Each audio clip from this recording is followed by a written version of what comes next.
Which of the following statements is true of unanticipated inflation?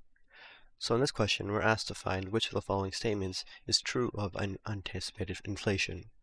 So one of the key parts of unanticipated inflation, or inflation in general, is that an increase in inflation leads to a lower value of money.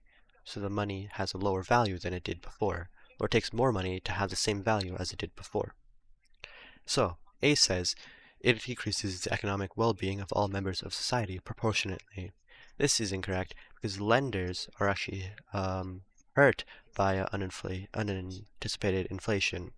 So they are hurt, but borrowers are helped because unanticipated inflation means that when they're returning the money, their value of the money is less. So they're giving essentially less value or purchasing power money to the lenders.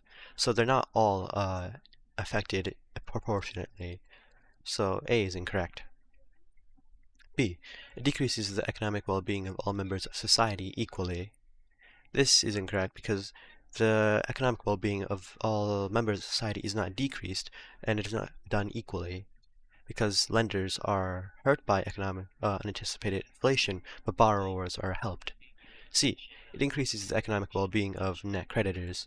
So net creditors you can think of as lenders, and this statement is incorrect because it does not increase the economic well-being of net creditors because they gave money that was worth a higher value than the money it is worth now because of unanticipated inflation. So they are not helped, but they are harmed. So C is incorrect. D. It increases the economic well-being of net debtors. So this debtors can also be thought of as borrowers. And from our earlier statements, we can conclude that this is correct because borrowers are helped by unanticipated inflation as they are returning money that is worth less than the money that they took initially. So overall, D seems to be the correct answer. But let's consider E first. E. It increases the economic well-being of workers with long-term labor contracts.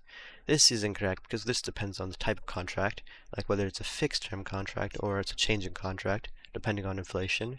If it's fixed, then they are hurt because the unanticipated inflation means that the money they earn is worth less. But if it's changing, then they are neither helped nor harmed because their wage is taken into account with the inflation.